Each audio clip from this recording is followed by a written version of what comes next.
Learning to come when called is an important skill and potentially a life-saving one. But teaching a reliable recall can be a challenge for many dogs. Every time you call your dog to you, you're asking him to drop what he's doing and come running, and it can be tricky to convince him to do this. In fact, most of the feedback we get from clients who are struggling to obtain a reliable recall sound like this. When I call her to come back into the house, she just ignores me. He usually comes to me when he's on his tie-out, but when he's not on a leash, forget it. I've lost hours of my life chasing my dog around the neighborhood. When I call her to come, she'll come running toward me and then take off again before I can catch her. It's like a game to her. It seems like the angrier I get, the more he avoids coming back to me.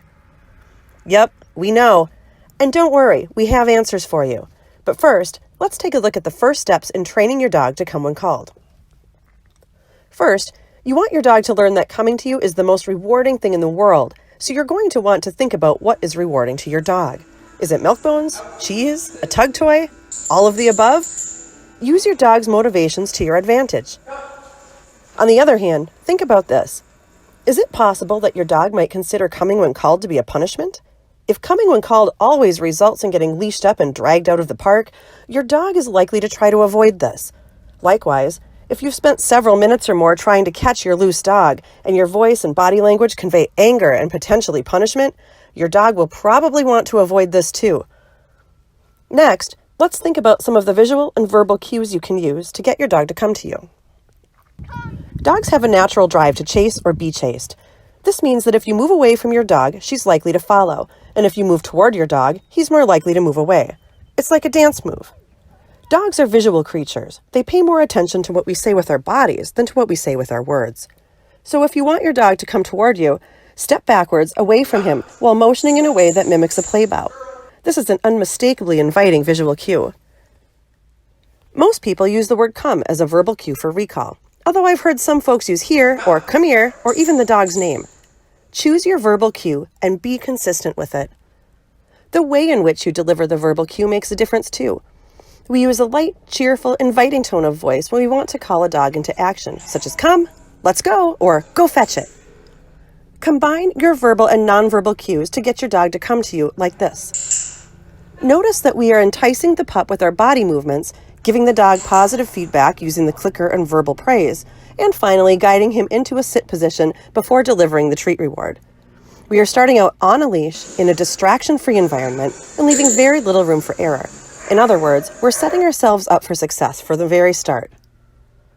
As with any training exercise, we always start out easy and then gradually increase the difficulty level as the dog is successful. Remember the 3 Ds. Start with short distances and gradually increase. Always begin teaching a new skill with no distractions present, then start to challenge your pup by adding distractions little by little.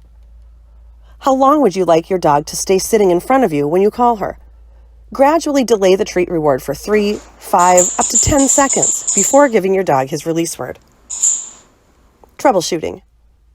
When I call her to come back into the house, she just ignores me. You are competing against some very interesting sights, sounds, and smells for your pup's attention. Your job is to make it more rewarding to come to you than anything else, and a boring piece of kibble might not be enough to convince her of this. A squeaky toy might get her attention, or inviting her to come chase you. He usually comes to me when he's on his tie-out, but when he's not on a leash, forget it. Your dog is aware of your ability to control his behavior when he's on a leash, and he's equally aware of your inability to enforce your commands when he's running free. If your dog is not yet off-leash trained, we suggest keeping him on a leash. Of course, sometimes things happen. Dogs get loose. That brings us to our next problem. I've lost hours of my life chasing my dog around the neighborhood. First, remember that dogs like to chase or be chased. Don't like chasing your dog around? Then flip the script and get your dog to chase you. Secondly, as a rule, never give a command you can't enforce. Repeating come, come, come over and over only teaches your dog that she can get away with ignoring you, and this diminishes the value of your words. Entice your dog to come to you in some other way. When I call her to come, she'll come running toward me and then take off again before I can catch her. It's like a game to her. Yes, that's because it is a game to her. To fix this behavior, first, you need to properly train recall. Come should mean to come and sit nicely in front of you.